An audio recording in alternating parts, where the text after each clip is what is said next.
إن الحمد لله نحمده ونستعينه ونستغفره ونؤمن به ونتوكل عليه ونعوذ بالله من شرور أنفسنا ومن سيئات أعمالنا من يهده الله فلا مضل له ومن يضلل فلا هادي له وأشهد أن لا إله إلا الله وحده لا شريك له وأشهد أن محمدًا عبده ورسوله يا أيها الذين آمنوا اتقوا الله حق تقاته ولا تموتن إلا وأنتم مسلمون يا أيها الناس اتقوا ربكم الذي خلقكم من نفس واحدة وخلق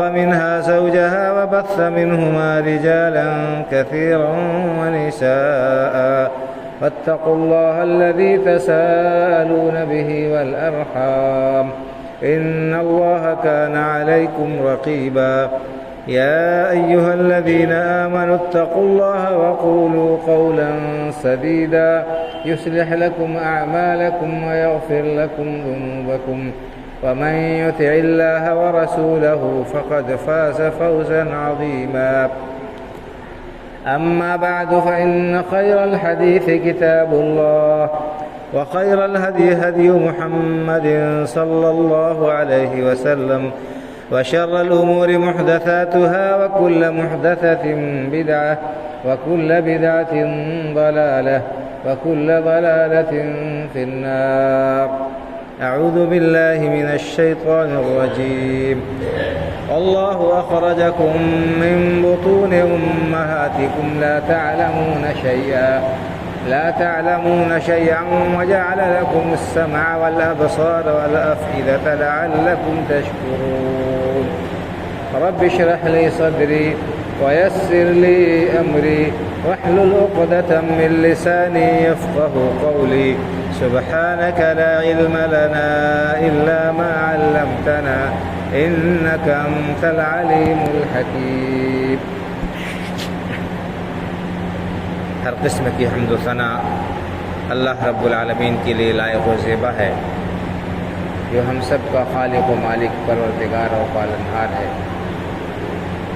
اور وہی اکیلا عبادت کے لائق ہے، اس کے سوا کوئی بھی ہستی عبادت کے لائق نہیں۔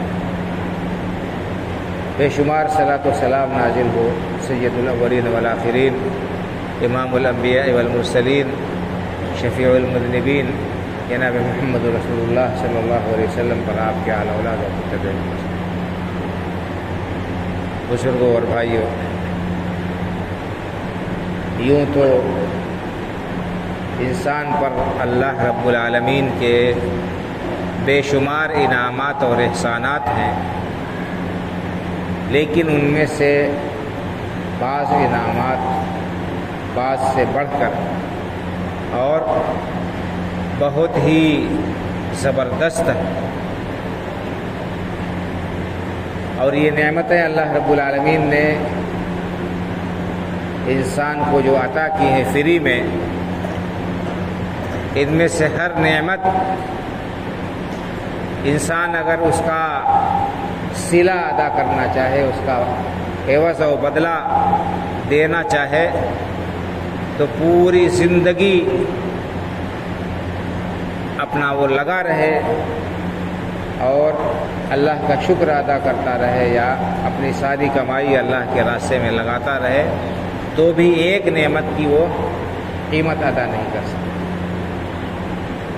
میں نے آپ کے سامنے 14ویں پارے سورہ نحل کی ایک آیت کریمہ پڑھی ہے، اس میں اللہ رب العالمین نے اپنی 3 بڑی نعمتوں کا تذکرہ فرمایا، جن سے ہر انسان فائدہ اٹھاتا ہے، اور ان میں سے ہر نعمت ایسی ہے کہ اگر وہ صرف وہی ایک نعمت چھن جائے تو انسان کی زندگی اس کے لیے بوجھ ہو جاتی ہے، انسان کی زندگی سے رونق اور رعنائی چھن جاتی ہے، ختم ہو جاتی ہے، انسان اپنے آپ کو بے بس اور مجبور محسوس کرتا ہے اور اس کو بے شمار مصائب اور پریشانیوں کا سامنا کرنا پڑتا ہے۔ اور وہ 3 نعمتیں کون سی ہیں؟ ایک تو قوت سماعت، سننے کی صلاحیت اور طاقت، اور دوسرے ہے بصارت، بینائی، انسان کی آنکھ کی روشنی، اور تیسرے ہے دل، جس سے انسان بھلے اور برے کے درمیان تمیز کرتا ہے۔ اللہ رب العالمین نے ارشاد فرمایا واللہ اخرجکم من بطون امہاتکم لا تعلمون شیئا، لوگو اللہ نے تمہیں تمہاری ماؤں کے پیٹ سے نکالا جب، تو تم بالکل بے بس تھے، بالکل بے لاچار تھے، بالکل مجبور و محتاج تھے، اپنا کچھ بھی کام انجام نہیں دے سکتے تھے، اپنے قریب ترین لوگوں کو بھی نہیں پہچان سکتے تھے، مجبور محض تھے۔ واللہ اخرجکم من بطون امہاتکم لا تعلمون شیئا، تمہیں کسی چیز کا کچھ بھی علم نہیں تھا، مطلق تم جاہل مطلق تھے، تم کچھ بھی نہیں جانتے تھے، تمہاری ماں کون ہے، تمہارا باپ کون ہے، تمہارے اور متعلقین کون ہیں، کچھ نہیں جانتے تھے، کچھ نہیں پہچانتے تھے، نہ کسی کام کے کرنے پر قادر تھے۔ تو انسان کا بچہ جب پیدا ہوتا ہے تو مجبور محض ہوتا ہے، وہ کچھ بھی کام نہیں انجام دے سکتا اپنے سے، نہ کروٹ بدل سکتا ہے، نہ اپنی ضروریات پوری کر سکتا ہے، جبکہ اور دوسرے جاندار جو ہیں، جو جانور ہیں، ان کے بچے آپ دیکھتے ہیں کہ پیدا ہوتے ہیں، تھوڑی دیر کے بعد اٹھنے لگتے ہیں، وہ اچھل کود شروع کر دیتے ہیں، 1-2 دن کے بعد بھاگ دوڑ کرنے لگتے ہیں وہ۔ لیکن انسان کا بچہ کتنا بے بس ہوتا ہے، کتنا مجبور ہوتا ہے کہ اس کو 6 مہینے 1 سال تک اس کی ماں اور اس کے گھر والے ڈھوتے پھرتے ہیں، اس کو کھلاتے ہیں، پلاتے ہیں، اس کے گندگی دور کرتے ہیں، اس کو نہلاتے دھلاتے ہیں، سارا کام انجام دیتے ہیں اس کا۔ تو اللہ نے تمہیں پیدا کیا، تم کچھ نہیں جانتے تھے۔ اس نے اس کے بعد کیا کیا؟ وَجَعَلَ لَكُمُ السَّمْعَ وَالْأَبْصَارَ وَالْأَفْئِدَةَ، زندگی کے لیے جو لازمی اور ضروری انسان کے اندر صفات ہونی چاہیے، جو چیزیں ہونی چاہیے، اللہ نے ان کو پیدا کیا اور دھیرے دھیرے ان کو بڑا کیا، مضبوط کیا، ان کے اندر قوت و توانائی پیدا کی۔ وَجَعَلَ لَكُمُ السَّمْعَ، اللہ نے تمہارے لیے کان بنائے جن سے تم سنتے ہو اور ان کانوں سے سن کر سیکھتے ہو اور بھلے اور برے کے درمیان تمیز کرتے ہو۔ والابصار، اللہ رب العالمین نے یہ آنکھیں دی تمہیں، ان آنکھوں سے دیکھتے ہو، اپنے ضروریات کی چیزوں کو طلب کرتے ہو اور فائدے کی چیزوں کو حاصل کرتے ہو اور نقصان کی چیزوں سے بچتے ہو۔ والافئدہ، اور اللہ نے تمہیں دل دیا، دل جو پورے جسم کا بادشاہ ہے، یہ دل جو صحیح اور غلط کے درمیان امتیاز کر سکتا ہے، جو حق اور باطل کو پہچان سکتا ہے، جو اچھے اور برے کو ایک دوسرے سے الگ کر سکتا ہے۔ تو یہ اللہ نے 3 نعمتوں کا خاص طور سے تذکرہ کیا، وَجَعَلَ لَكُمُ السَّمْعَ وَالْأَبْصَارَ وَالْأَفْئِدَةَ لَعَلَّكُمْ تَشْكُرُونَ، اللہ نے فرمایا کہ یہ نعمتیں اس لائق ہیں کہ تم اللہ کا شکریہ ادا کرو اور اللہ رب العالمین کی ان نعمتوں کی قدردانی کرو۔ یہ بات اللہ رب العالمین نے صرف اسی ایک آیت میں نہیں بیان کی، متعدد آیات میں اللہ رب العالمین نے اپنے اس احسان کا تذکرہ کیا ہے اور یہ کہا ہے کہ ان نعمتوں کا شکریہ ادا کرنا چاہیے، اور یہ کہا ہے کہ اکثر لوگ ان نعمتوں کی ناقدری کرتے ہیں، ان کا صحیح استعمال نہیں کرتے ہیں اور اللہ رب العالمین کا شکریہ ادا کرنے والے بہت کم ہیں۔ 21ویں پارے میں سورہ سجدہ میں اللہ رب العالمین نے یہ بات بیان فرمائی، ثم سواہ ونفخ فیہ من روحہ وجعل لکم السمع والابصار والافئدہ قلیلا ما تشکرون۔ اللہ رب العالمین نے انسان کو پیدا کیا اور اس کی ساخت، اس کی قد و قامت، اس کی کاٹھی بہترین بنائی اور اس کے اندر اپنی روح پھونکی، انسان کو زندہ کیا روح پھونک کر، وجعل لکم السمع والابصار والافئدہ، اور تمہاری زندگی کے لیے جو لازمی صفات ہونی چاہیے، جو ضروری چیزیں ہونی چاہیے، وہ تمہارے اندر رکھی۔ اس نے تمہارے لیے کان بنائے، آنکھیں بنائی اور دل بنایا۔ قلیلا ما تشکرون، لیکن تم بہت کم اللہ کا شکریہ ادا کرتے ہو نعمتوں پر۔ اسی طرح سے 29ویں پارے میں سورہ ملک میں اللہ رب العالمین نے ارشاد فرمایا، قل هو الذی انشأکم وجعل لکم السمع والابصار والافئدہ قلیلا ما تشکرون۔ اے نبی کریم صلی اللہ علیہ وسلم، لوگوں کو بتا دیجئے، ان سے کہہ دیجئے کہ اللہ ہی نے تمہیں پیدا کیا، اللہ ہی نے تمہیں وجود بخشا، کوئی دوسرا پیدا کرنے والا نہیں ہے۔ اس کائنات میں جو کچھ بھی چیز پیدا ہو رہی ہے سب اللہ رب العالمین کے حکم سے، اور اللہ رب العالمین ہی کی تخلیق ہے، کوئی دوسری ہستی ایسی نہیں جو کسی چیز کو پیدا کر سکے۔ اللہ نے اس بات کی نفی کر دی ہے کہ کوئی بھی ہستی اس کی طاقت نہیں رکھتی کہ وہ کسی چیز کو پیدا کرے۔ یہاں تک کہ اللہ رب العالمین نے فرمایا کہ جن کو لوگ حاجت روا اور مشکل کشا سمجھتے ہیں، جن کو لوگ پکارتے ہیں، جن سے فریادیں طلب کرتے ہیں، ان کی بے بسی اللہ نے بیان فرما دی کہ اتنے بے بس ہیں وہ کہ لَن يَخْلُقُوا ذُبَابًا وَلَوِ اجْتَمَعُوا لَهُ، پوری کائنات میں جتنی بھی ہستیوں کو لوگ پکارتے ہیں، جس طرح سے بھی، جہاں پر بھی ان کو حاجت روا اور مشکل کشا مانتے ہیں، ان کو دستگیر مانتے ہیں، ان کو داتا مانتے ہیں، جو کچھ بھی مانتے ہیں، سب بے بس ہیں، اور کسی کے اختیار میں نہیں ہے کہ وہ ایک مکھی بھی پیدا کرے۔ سب کے سب مل کر ایک مکھی بھی نہیں پیدا کر سکتے، اور ان کی بے بسی کو بیان کیا کہ وَإِن يَسْلُبْهُمُ الذُّبَابُ شَيْئًا لَا يَسْتَنقِذُوهُ مِنْهُ۔ صرف یہی نہیں کہ وہ اتنے بے بس ہیں کہ ایک مکھی بھی نہیں پیدا کر سکتے، بلکہ اگر مکھی ان کے سامنے، ان کے آستانے پر کوئی چیز رکھ دی گئی ہو نظر و نیاز کے طور پر، چڑھاوے کے طور پر، اور مکھی اس میں سے کچھ لے کر اڑ جائے تو وہ اس کو مکھی سے واپس بھی نہیں لے سکتے۔ یہ اللہ رب العالمین نے بیان فرمایا ہے کہ پیدا کرنے کی صفت صرف اور صرف اللہ کیا ہے کہ ہے، خالق صرف اور صرف اللہ رب العالمین ہے۔ اسی نے تمہیں وجود بخشا اور تمہیں یہ ضروری صفات اور یہ اعضاء اللہ رب العالمین نے تمہارے جسم کے اندر رکھے، لیکن اللہ نے فرمایا قلیلا ما تشکرون، ان نعمتوں کی تم بہت ہی کم ان کا شکریہ ادا کرتے ہو۔ یہ نعمتیں ایسی ہیں کہ ان نعمتوں کا شکریہ انسان کو ادا کرتے رہنا چاہیے ہمہ وقت۔ آپ جیسا کہ میں نے شروع میں کہا کہ ان 3 نعمتوں کا تذکرہ اللہ نے جو کیا ہے خاص طور سے بطور احسان کے، ان میں سے ایک نعمت بھی اگر انسان سے چھن جاتی ہے، ایک نعمت سے بھی محروم ہو جاتا ہے، تو اس کے لیے زندگی اجیرن ہو جاتی ہے۔ اگر کسی شخص سے قوت سماعت چھین لی جائے، بہرا ہو جائے، وہ کچھ نہیں سن سکتا ہے، کیا ہوتا ہے؟ مجلس میں بیٹھا ہوا ہے، وہ نکو بنا ہے، اسے کچھ سمجھ میں نہیں آ رہا ہے، لوگ کیوں ہنس رہے ہیں، کیوں رو رہے ہیں، کیا بات ہے، منہ تکتا رہتا ہے، اور اسے اس وقت کتنی خفت اور پریشانی محسوس ہوتی ہوگی جب وہ مجلس میں اکیلا بیٹھا ہے، سر جھکائے، سارے لوگ کھلکھلا کر ہنس رہے ہیں، کس بات پر ہنس رہے ہیں، یا رو رہے ہیں، یا کوئی تبصرہ کر رہے ہیں، کچھ پتہ نہیں، منہ لٹکائے ہوئے بیٹھا ہوا ہے۔ تو ایسا شخص یعنی ایسی صورت میں اس کو احساس ہوتا ہے کہ یہ قوت سماعت کتنی بڑی نعمت ہے اللہ رب العالمین کی۔ ایک شخص بینائی سے محروم ہو جائے، نہ دیکھ سکے، اور وہ محتاج ہو جاتا ہے دوسروں کا قضاء حاجت کے لیے، کھانے پینے کے لیے، اور اپنی دوسری ضروریات کی تکمیل کے لیے دوسروں کے تعاون کا محتاج ہوتا ہے، دوسروں کا سہارا لیے بغیر نہ تو وہ اپنی ضروریات پوری کر سکتا ہے، نہ کہیں آ جا سکتا ہے، نہ اپنا کوئی کام انجام دے سکتا ہے۔ تو یہ آنکھیں اللہ رب العالمین کی کتنی بڑی نعمت ہے۔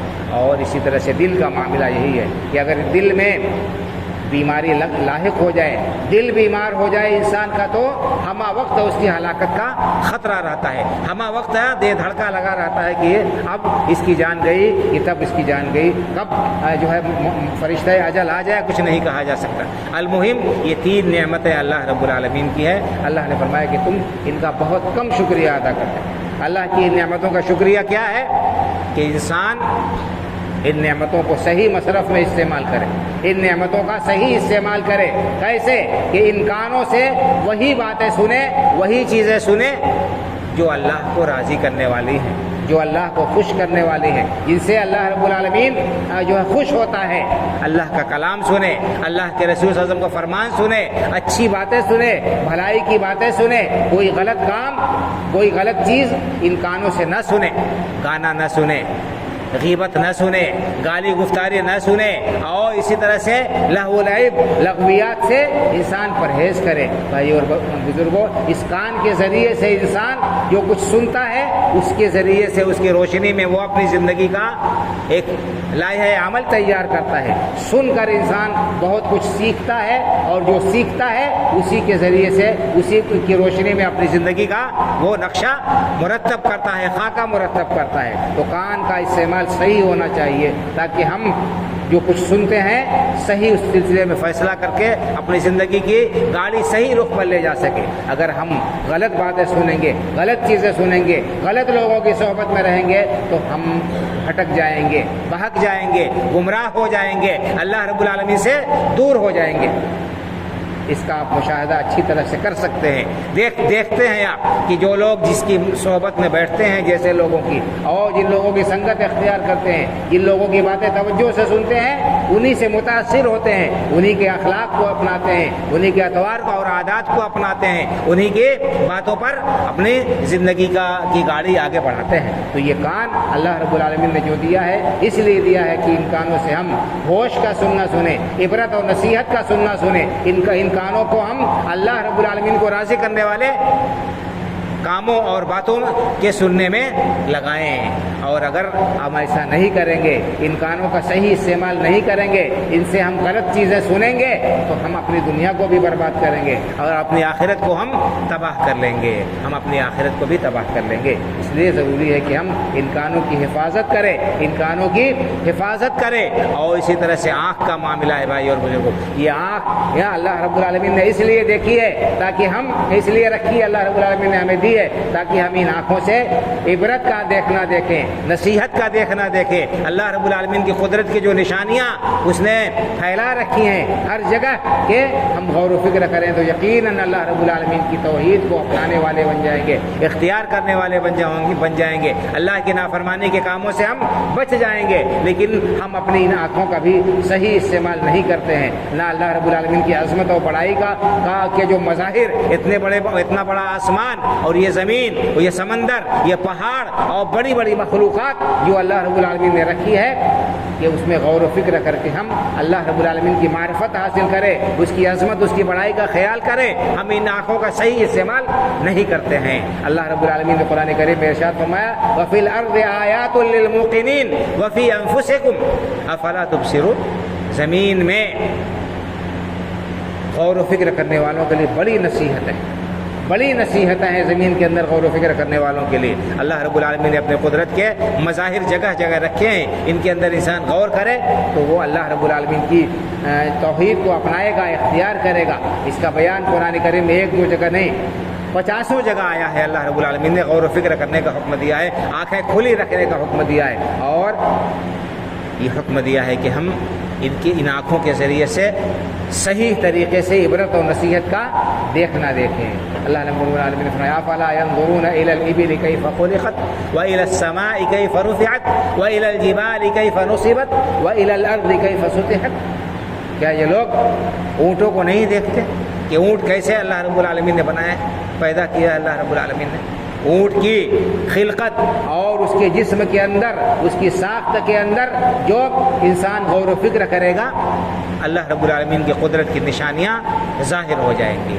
اونٹ کے اندر اللہ رب العالمین نے بڑی ساری قدرت کی اپنی نشانیاں رکھی ہیں، آپ دیکھیں گے اس کے اگر غور کریں گے۔ طب میرا موضوع نہیں ہے اور نہ جانوروں کے خصائص، لیکن بڑی سے یعنی موٹی موٹی چیزیں انسان اگر دیکھنا چاہے تو دیکھ سکتا ہے۔ اللہ رب العالمین نے اونٹ کی گردن اتنی لمبی بنائی ہے، کتنی بڑی حکمت ہے اللہ رب العالمین کی۔ یہ جانور، اس کو اپنا چارہ اور پانی لینے میں کسی قسم کی زحمت نہ اٹھانی پڑے۔ اگر بکری کی طرح سے, چھوٹے جانوروں کی طرح سے اس کی گردن چھوٹی ہوتی تو اتنا بڑا ڈیل لول والا جانور اس کو کھڑے کھڑے کھانا دشوار ہوتا, چرنا دشوار ہوتا, پھر اس کو بیٹھنا پڑتا, اس کو جھکنا پڑتا اور اس کو گھٹنوں کے بل گھسٹنا پڑتا. اللہ رب العالمین نے اس کی گردن لمبی کر دی ہے کہ وہ کھڑے کھڑے زمین پہ جو نباتات ہے, جو ہے گھاس پھوس ہے, اس کو چر سکتا ہے. اسی طرح سے اگر زمین کے اندر اگر گھاس پھوس نہ ہو, اپنے گردن اوپر کر کے وہ درختوں سے بھی کھا سکتا ہے. اور بھی اللہ رب العالمین نے اونٹ کے پیر کیسے بنائے ہیں, اور جانوروں کے پیر میں کھر ہوتی ہے, سخت ہوتی ہے اس کی کھر, اور اونٹ کے پیر میں کھر نہیں ہوتی ہے. آپ دیکھیں گے اس کا پیر سپاٹ ہوتا ہے, اس کی چمڑی موٹی ہوتی ہے. یہ بھی اللہ رب العالمین کی بہت بڑی حکمت ہے اس کی تخلیق میں, کہ اونٹ عام طور پر ریتیلے علاقوں میں ہوتا ہے, ریگستانی علاقوں میں ہوتا ہے. اگر کھر ہوتی اور سخت اس کا پیر ہوتا تو اس کے بالوں کے اندر, ریت کے اندر دھس جاتا اور اونٹ کے لیے چلنا دوڑنا مشکل ہوتا. لیکن اس کے پیر اس طرح سے جیسے انسانوں کے پیر نیچے تلوا ہوتا ہے, موٹی چمڑی ہوتی ہے, اس کے لیے اس جو ہے صحرا میں اور اس ریت میں بالوں پہ چلنا آسان ہوتا ہے. بہت ساری چیزیں علماء نے لکھی ہیں. بہرحال یہ عرب کے اندر اونٹ زیادہ پایا جاتا تھا. لوگوں کو عبرت و نصیحت کے طور پر بتایا کہ کہا کہ دیکھو صرف اونٹ کی تخلیق میں غور کر لو, اللہ نے کس طرح اس کو بنایا ہے اور کن صفات سے متصف کیا ہے, تمہیں اللہ کی قدرت یاد آ جائے گی, اللہ رب العالمین کی حکمت کا تمہیں یقین ہو جائے گا. افلا ينظرون الى الابل كيف خلقت والى السماء كيف رفعت. اللہ کیا آسمان کو نہیں دیکھتے ہیں؟ اتنا بڑا آسمان ہے جس کی لمبائی چوڑائی کا کوئی اندازہ نہیں, کتنا موٹا ہے اس کا کوئی اندازہ ہم نہیں کر سکتے. 7 آسمان ہے, اللہ رب العالمین نے بتایا. حدیث میں آتا ہے کہ ایک آسمان سے دوسرے آسمان کے بیچ کی مسافت کتنی ہے, کتنا موٹا ہے ایک آسمان جو ہے, کہ 500 سال انسان چلے, 500 سال تب ایک کنارے سے دوسرے کنارے پہنچ سکتا ہے. یعنی ایک آسمان کے نیچے سے نچلی سطح سے اوپر تک پہنچنے کے لیے 500 سال کا یہ مسافت درکار ہے, اتنا موٹا ہے. تو اس طرح سے 7 آسمان ہیں. اللہ رب العالمین نے ان آسمانوں کو بغیر ستون کے کیسے قائم کیا ہے, کتنی بڑی اس کی ذات ہے, کتنی زبردست ہے اس کی عظمت ہے, اس کی قدرت ہے, اس کی قوت ہے, کہ اس نے بغیر ستونوں کے اس آسمان کو قائم رکھا ہے. جب سے دنیا قائم ہے اور جب تک قیامت قائم رہے گی یہ آسمان اسی طرح سے رہے گا. جب اللہ کا حکم ہوگا تب یہ آسمان ٹوٹے گا. ایک انسان ایک 4 انچ کی چیز بغیر سہارے کے, بغیر ستون کے بیچ میں نہیں لٹکا سکتا ہے. اس کے لیے کوئی نہ کوئی سپورٹ چاہیے, کوئی نہ کوئی سہارا چاہیے. تو اتنے بڑے آسمان کے اندر اگر انسان غور کرے, اللہ رب العالمین کی عظمت و بڑائی اسے نظر آئے گی. افلا ينظرون الى الابل كيف خلقت والى السماء كيف رفعت والى الجبال كيف نصبت. اللہ رب العالمین نے پہاڑ جو زمین کے اندر گاڑ دیے ہیں, جن کو اللہ رب العالمین نے کھوٹی قرار دیا ہے, والجبال اوتادا, اللہ نے اس پہاڑ کو کھوٹی کی طرح زمین میں گاڑ دیا ہے. کہ جس طرح سے کھوٹی جس چیز میں گاڑ دی جاتی ہے وہ اپنی جگہ ثابت رہتی ہے, اسی طرح یہ پہاڑ کھوٹی کی طرح سے, میخ کی طرح سے اللہ رب العالمین نے زمین میں گاڑ دی ہے. زمین پانی کے اوپر ہے, اگر یہ پہاڑ نہ ہوتے, زمین حرکت کرتی رہتی, ڈولتی رہتی, تو کسی کا جینا ممکن نہیں تھا. اللہ رب العالمین نے اس زمین کو پھیلا دیا اور اس کے اوپر پہاڑوں کو میخ اور کھوٹی کی طرح سے گاڑ دیا. لوگ آ جا سکتے ہیں, زمین ساکت ہے, یہ زمین جو ہے پرسکون ہے. جس دن اللہ کا حکم ہوگا زمین کے اندر بھونچال آ جائے گا, زلزلہ آ جائے گا, پھر یہ دنیا تہس نہس ہو جائے گی. اس کی منظر کشی کرنے کے لیے اللہ رب العالمین لوگوں کو آگاہ کرنے کے لیے, اپنی طاقت و قوت کو بتانے کے لیے وقتاً فوقتاً اللہ رب العالمین زلزلے اور مختلف چیزوں کے ذریعے سے انسانوں کو متنبہ کرتا ہے. لیکن ہم ہیں کہ غافل ہیں اور اللہ کی پکڑ سے بے خبر ہے. اللہ رب العالمین کی عظمت اور اس کی بڑائی کا ہمارے دلوں میں احساس نہیں ہے. اسی وجہ سے ہم اللہ کی نافرمانی کر رہے ہیں, جرائم کا ارتکاب کر رہے ہیں, ڈھیٹ ہو گئے ہیں, اس کے احکام کو پامال کر رہے ہیں. تو یہ اللہ رب العالمین کے بارے میں معلومات نہ ہونے کی وجہ سے یہ سارے خرابیاں ہمارے اندر پائی جاتی ہیں, یا ان جرائم کا ہم ارتکاب کرتے ہیں. اللہ نے بتایا کہ یہ آنکھیں اس لیے دی ہیں تاکہ غور و فکر کرو, نصیحت حاصل کرو اور عبرت کا دیکھنا دیکھو, تاکہ اللہ رب العالمین تک پہنچ سکو.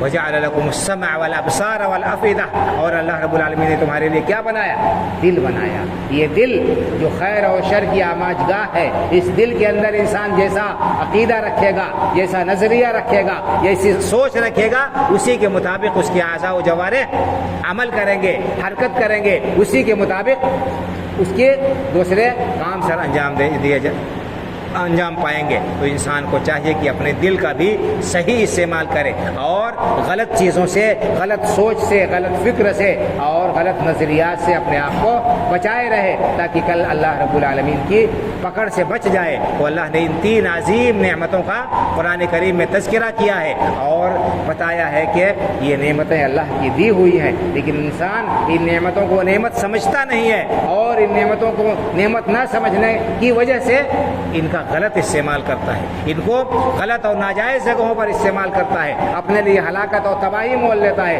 اپنے آپ کو ہلاکت کے گڈھے میں گرا دیتا ہے. قرآن کریم میں اللہ رب العالمین نے ارشاد فرمایا 15ویں پارے کے اندر سورہ اسراء کے اندر، وَلَا تَقْفُ مَا لَيْسَ لَكَ بِهِ عِلْمٌ إِنَّ السَّمْعَ وَالْبَصَرَ وَالْفُؤَادَ كُلُّ أُولَئِكَ كَانَ عَنْهُ مسؤولا. تمہیں جس چیز کا علم نہ ہو، جس چیز کے بارے میں پتہ نہ ہو، اس کی ٹوہ میں نہ پڑو، لوگوں کی جاسوسی نہ کرو، لوگوں کے ٹوہ میں نہ لگے رہو اور کسی کے سلسلے میں بدگمانی نہ اپنے دل میں پالو. کون کہاں آ رہا ہے، کہاں جا رہا ہے، کیا کما رہا ہے، کیا کر رہا ہے، ٹوہ میں پڑنے کی ضرورت نہیں ہے. وَلَا تَقْفُ مَا لَيْسَ لَكَ بِهِ عِلْمٌ، جس کا تمہیں علم نہیں ہے، جس کا تمہیں پتہ نہیں ہے، اس کے پیچھے نہ پڑو، اس کی پیروی نہ کرو، اس پر نہ چلو. شارحین نے لکھا ہے اس کا ایک مطلب یہ بھی ہے کہ جس کا علم نہیں ہے اس کے پیچھے نہ پڑو، اس کے پیچھے نہ چلو. یعنی اگر کوئی طور طریقہ خاندان میں، گاؤں میں، علاقے میں رائج ہے تو صرف اس وجہ سے اس پر عمل نہ کرو، اس کو نہ اپناؤ، اس کو نہ پکڑ لو کہ ہمارے علاقے میں ایسے ہی رواج ہے، ہمارے باپ دادا ایسے ہی کرتے چلے آئے ہیں، ہمارے بزرگوں نے جو ہے اسی پر عمل کیا ہے. نہیں، یہ کوئی دلیل نہیں ہے. ہاں، اس عمل پر دلیل ہے اللہ کی کتاب سے، اللہ کے رسول ان کی سنت سے، تو ٹھیک ہے، سر آنکھوں پر اس پر عمل کرو، اس پر ڈٹ جاؤ، لیکن بغیر دلیل کے، بغیر ثبوت کے کسی بات کے پیچھے نہ چلو، کسی چیز کی اقتداء و پیروی نہ کرو. اس کے بعد اللہ نے کیا فرمایا؟ ان السمع والبصر والفؤاد كل اولئک کان عنہ مسؤولا.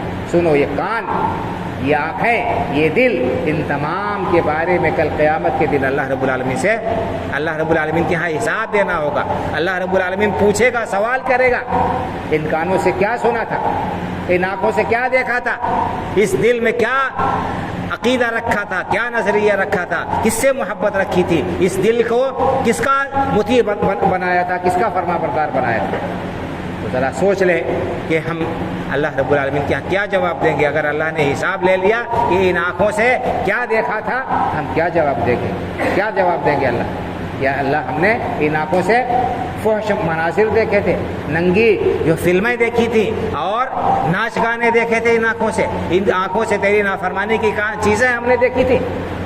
یہی جواب ہمارا ہوگا. کیا اس پر ہماری اللہ رب العالمین کے ہاں باز پرس نہیں ہوگی؟ کیا ہمیں چھوڑ دیا جائے گا؟ جب حساب اللہ رب العالمین لے لے گا تو پھر کوئی نہیں بچ سکتا ہے. بھائی اور بزرگوں، حدیث میں آیا ہے کہ منو کے چل حساب عذب، اللہ نے جس سے حساب لے لیا، حساب مانگ لیا، وہ بچ نہیں سکتا ہے. کانوں سے کیا سنا، اللہ نے پوچھ لیا، کیا جواب دیں گے؟ ہم اپنے کانوں سے دن بھر کیا سنتے رہتے ہیں؟ اللہ کا کلام سنتے ہیں، اللہ کے رسول کا فرمان سنتے ہیں، دینی باتیں سنتے ہیں، اخلاق اور محبت کا درس سنتے ہیں، یا یہ کہ اس کے برعکس غیبت سنتے ہیں، چغلی سنتے ہیں اور گالی گفتاری سنتے ہیں، فحش گانے سنتے ہیں، میوزک سنتے ہیں؟ کیا سنتے ہیں؟ ہم خود فیصلہ کریں اور خود حساب کریں کہ ہم کیا جواب دیں گے. اللہ رب العالمین کے یہاں جانا ہے، کیا منہ لے کر جائیں گے؟ اور یہ دل جو پورے جسم کا سردار ہے، اس دل کے اندر ہم نے کیا نظریات پال رکھے ہیں، کیا ہم نے عقائد پال رکھے ہیں، اس دل کو ہم نے کس چیز کی آماج گاہ بنایا ہے؟ کیا اس دل میں اللہ کی محبت ہے، اللہ کے رسول صلی اللہ علیہ وسلم کی محبت ہے، دین سے محبت ہے، قرآن اور حدیث سے محبت ہے، یا غلط کاروں سے، غلط چیزوں سے اور اللہ کے دشمنوں سے ہم نے محبت کر رکھی ہے؟ ہم خود فیصلہ کر سکتے ہیں. ابھی ہمارے پاس میں وقت ہے، ابھی ہمارے پاس میں وقت ہے. ہم احتساب کر لیں، اپنے حساب کو درست کر لیں. کل جب آنکھ بند ہو جائے گی اس وقت پھر پچھتاوے سے کچھ ہاتھ آنے والا نہیں ہے. حضرت عمر فاروق رضی اللہ تعالیٰ عنہ امیر المومنین کہتے ہیں، حاسبوا انفسکم قبل ان تحاسبوا وزنوا اعمالکم قبل ان توزنوا. لوگوں، اللہ کی بارگاہ میں حاضر ہونے اور حساب کتاب ہونے سے پہلے اسی دنیا میں اپنا حساب کتاب خود کر لو، اور قیامت کے دن جب میزان عدل قائم ہوگا، اللہ رب العالمین انصاف کا ترازو لگائے گا، اس دن تمہارے اعمال تولے جائیں گے. ہر انسان کا جو کچھ بھی عمل ہوگا, جیسا کچھ بھی عمل ہوگا, چھوٹا یا بڑا, اچھا یا برا, سب اس کے سامنے آ جائے گا. اس دن میزان عدل قائم ہونے سے پہلے اپنے اعمال کو خود تول لو, خود لگا لو اندازہ کہ تمہاری نیکیوں کا پلڑا بھاری ہے کہ برائیوں کا پلڑا بھاری ہے. یہ ابھی موقع ہے. جب موقع چھن جائے گا ہاتھ سے, اس وقت پچھتانے سے کچھ ہاتھ آنے والا نہیں ہے. اللہ رب العالمین نے بیان فرما دیا اس بات کو. یا ایھا الذین آمنوا انفقوا مما رزقناکم من قبل ان یأتی احدکم الموت فیقول رب لولا اخرتنی الی اجل قریب فاصدق واکن من الصالحین ولن یؤخر اللہ نفسا اذا جاء اجلها واللہ خبیر بما تعملون. اے ایمان والو, کیا کرو؟ انفقوا مما رزقناکم من قبل ان یأتی احدکم الموت. ہم نے تمہیں جو کچھ دیا ہے, اللہ رب العالمین نے تمہیں جو کچھ بھی دیا ہے, تھوڑا یا زیادہ, اس میں سے اللہ کے راستے میں خرچ کر لو. اپنی استطاعت کے مطابق, اپنی حیثیت کے مطابق اسے اللہ کے راستے میں دے دو. اس سے پہلے کہ موت آ جائے, موت کا فرشتہ تمہارے سرہانے آ کر کھڑا ہو جائے, اس وقت تم آرزو و تمنا کرو اور کہو کہ رب لولا اخرتنی الی اجل قریب, اے پروردگار تھوڑی سی مہلت دے دے, تھوڑی سی مہلت دے دے, تاکہ فاصدق واکن من الصالحین, تاکہ میں کچھ صدقہ و خیرات کر لوں, کچھ نیک کام کر لوں, تیرے نیکوکار بندوں میں شامل ہو جاؤں. اس وقت حسرت کرو گے تو اللہ کیا فرما رہا ہے, ولن یؤخر اللہ نفسا اذا جاء اجلها. جس نفس کا وقت مقررہ آ جائے گا, جب جس کا آخری ٹائم آ جائے گا, پھر چاہے جتنی منت سماجت کرے, چاہے جتنی آرزو و خواہش کرے, چاہے جتنا روئے اور پیٹے, اللہ رب العالمین کی طرف سے ایک لمحے کے لیے بھی مہلت ملنے والی نہیں ہے. وَلَن يُؤَخِّرَ اللَّهُ نَفْسًا إِذَا جَاءَ أَجَلُهَا. جب کسی نفس کا وقت مقررہ آ جائے گا تو اس سے ایک لمحے کے لیے بھی اسے مہلت نہیں دی جائے گی. وَاللَّهُ خَبِيرٌ بِمَا تَعْمَلُونَ. اور جو کچھ بھی تم کر رہے ہو, اللہ رب العالمین اس سے اچھی طرح سے باخبر ہے, اچھی طرح سے واقف ہے. اس کے اوپر کوئی چیز چھپی نہیں ہے, اس سے کوئی چیز ڈھکی چھپی نہیں ہے. تو بھائی اور بزرگوں, اللہ کی نعمتوں کی ہمیں قدر کرنا چاہیے. یہ 3 نعمتیں جو اللہ نے بتائی ہیں, جن کے بارے میں بتایا کہ حساب ہوگا, پوچھا جائے گا ان نعمتوں کا, ان کا صحیح استعمال ہم کریں. آج خاص طور سے ہمارا نوجوان طبقہ ان چیزوں کا غلط استعمال کر رہا ہے, بہت ہی غلط استعمال کر رہا ہے. دیکھتے ہیں کانوں میں لیڈ لگی رہتی ہے, دن رات میوزک سننا, گانے سننا, اور غیر محرم لڑکیوں سے بات چیت کرنا اور ان کی آواز کو سننا, یہ سب حرام ہے. اور یہ سب اللہ رب العالمین کے ہاں اس پر حساب ہوگا. حدیث میں اللہ کے رسول نے ارشاد فرمایا, بخاری اور مسلم کی حدیث ہے, آپ نے فرمایا کہ آنکھیں بھی زنا کرتی, آنکھ بھی زنا کرتی ہے, آنکھ کا زنا دیکھنا ہے. کان بھی زنا کرتا ہے, کان کا زنا سننا ہے, غلط بات سننا ہے. ہاتھ بھی زنا کرتا ہے, ہاتھ کا زنا پکڑنا اور چھونا ہے. پیر بھی زنا کرتا ہے, پیر کا زنا چلنا ہے. اور آخری درجہ ہے جس کو ہم زنا کہتے ہیں, شرمگاہ کا انسان استعمال کرتا ہے. یہ آخری درجہ, یہ حقیقی زنا ہے. اور باقی آنکھوں سے دیکھنا, صحیح حدیث ہے بخاری اور مسلم کی, اللہ کے رسول صلی اللہ علیہ وسلم نے اس کو آنکھوں کا زنا قرار دیا ہے. غلط جو ہے نگاہ اٹھانا, کسی نامحرم عورت کو دیکھنا اور کسی ایسی چیز کو دیکھنا, اس کو اللہ کے رسول نے بخاری اور مسلم کی حدیث میں زنا قرار دیا ہے. آنکھوں کا غلط باتوں کو سننا, غیر محرم کی آواز کو سننا, لذت اندوزی کے لیے گانے سننا اور اس قسم کے یعنی باتیں سننا, یہ کان کا زنا ہے. اور زبان کا زنا بولنا ہے, انسان بولتا ہے اور اس قسم کی بیہودہ باتیں کرتا ہے. یہ سب کے سب زنا کے گناہ میں لکھا جاتا ہے. اور کل قیامت کے دن اعمال نامے میں سارے گناہ درج ہوں گے, سامنے آئیں گے. انسان اس وقت کیا کرے گا, کہاں جائے گا, ہمیں سوچنے کی ضرورت ہے, احتساب کرنے کی ضرورت ہے. اللہ رب العالمین سے دعا ہے کہ اللہ تعالی ہمیں اپنی نعمتوں کی قدر کرنے کی توفیق عطا فرمائے, ان کا صحیح استعمال کرنے کی توفیق عطا فرمائے. غلط کاموں سے, غلط چیزوں سے اللہ تعالی ہمیں اپنی پناہ اور حفاظت میں رکھے. دنیا اور آخرت کی رسوائی سے, ناکامی سے اللہ تعالی محفوظ رکھے. ہم سب کا ٹھکانہ جنت الفردوس میں بنائے. آمین. اقول قولی ھذا واستغفر اللہ لی ولکم ولسائر المسلمین فاستغفروہ من کل ذنب انہ هو الغفور الرحیم.